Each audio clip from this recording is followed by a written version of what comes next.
few brands have seen this sort of meteoric rise up the Indian smartphone charts in the past few years is Realme.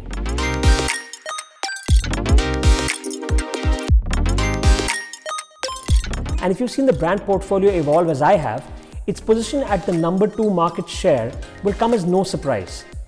The Realme 9 Pro Plus is the latest addition to the company's vast and quite frankly somewhat baffling lineup. And it arrives in the battle against the Xiaomi 11i and the upcoming Nord CE2 with a few tricks up its sleeve. Does it do enough though? Let's find out in my full review of the Realme 9 Pro Plus.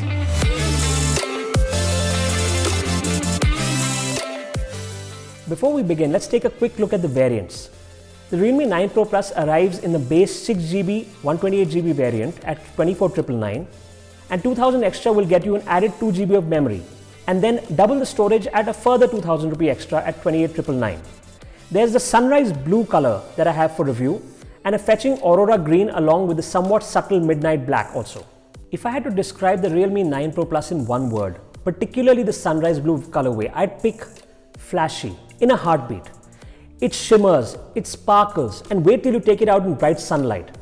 Under direct sunlight, the photochromic rear panel goes from a sky blue color to a shade of red, almost mimicking the sunrise after which it's been named. The effect is mesmerizing the first couple of times, but you really have to warm up to the always on, always flashy look to pick this color. The glossy rear glass panel is super fingerprint prone, which quite literally takes the shine off this design. Aside from this party trick, the rest of the phone is rather standard Realme fare. A polycarbonate frame sandwiched between two sheets of glass, all packed into a slim 7.99mm profile that feels easier to handle thanks to its low 184-gram weight. Ports-wise, there's a hi-res certified headphone jack, but the compromise comes via a lack of splash protection and a dual SIM tray that skips the micro SD card expansion. Around the front, the 9 Pro Plus has a 6.4-inch AMOLED panel with Gorilla Glass 5 protection, with a 90Hz refresh rate and a slightly bumped up 360Hz touch sampling rate for increased responsiveness during gaming. It's a good OLED panel with middling levels of brightness, but let's talk about that refresh rate. You can select between auto, high, which is 90Hz, and standard, which is 60Hz. But that 90Hz refresh rate is really only available when you're navigating the phone interface. And most of the other stuff like games and YouTube or Prime Video streaming were all locked at 60Hz, even if you could theoretically have gone above in gaming or below with video. Something that needs to be looked into and followed up with a software update maybe. Interestingly, above that not so insignificant chin, there's an in-display fingerprint scanner that can also measure your heart rate if you enable the experimental feature, which works well for casual use and matches the results that I saw alongside on the Apple Watch. Powering the 9 Pro Plus is the new MediaTek Dimensity 920 chip, which is a capable chip for the mid-range with only the faintest bit of stutter when multitasking between heavy apps all at once, at least on the 8GB variant I tested. And you should expect the memory management to be a little more aggressive on the entry-level 6GB variant. Gaming performance was decent, running COD Mobile and Asphalt 9 without any major hiccups at medium to high graphics. The vapor chamber-based cooling system did well to keep the chip from heating up even after an hour or more of gameplay. And the phone was generally smooth in everyday use, even though I couldn't help but notice a whole load of bloatware pre-installed with the device.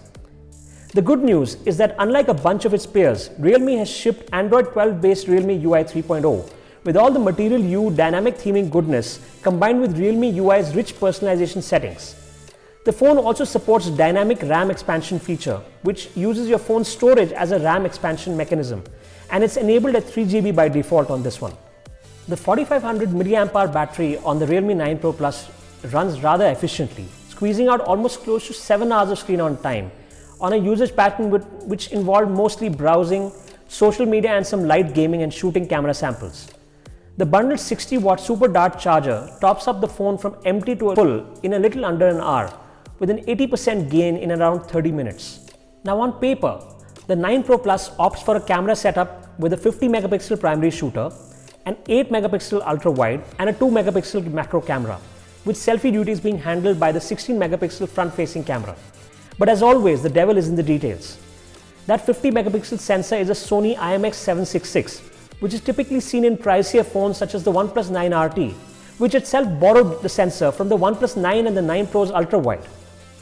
Daylight photos from the main camera were clean and tack sharp, with good details and dynamic range and a somewhat aggressive HDR treatment. Ultrawide photos are usable for most everyday intents and purposes with impressive automatic distortion correction. Macros shot on the phone were passable, but I quite like the subject separation on portrait shots. Now, instead of padding the 9 Pro Plus with another pointless sensor just to make it a quad camera setup, it's worth noting that the primary sensor gets optical image stabilization instead, which is a great example of how feature prioritization should go beyond mere lip service in marketing material.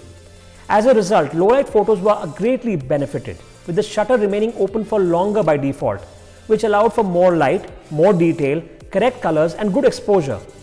Night mode, of course, matters as well. As you can see, Realme has taken a bunch of conflicting priorities that every brand faces at this price point and prioritized cameras and software, aspects which many smartphones struggle with in this segment. You're not getting the most aggressive specs in other departments. There are faster charging devices with faster chips and better displays, but the 9 Pro Plus manages to hold its own on these fronts, if not outright shine. If you're shopping around, the Xiaomi 11i and the new Nord CE2 are great alternatives. If you liked our review of the Realme 9 Pro Plus and our continuing gadget coverage over at Indulgexpress, do give this video a like and subscribe to our YouTube channel. Thanks for watching.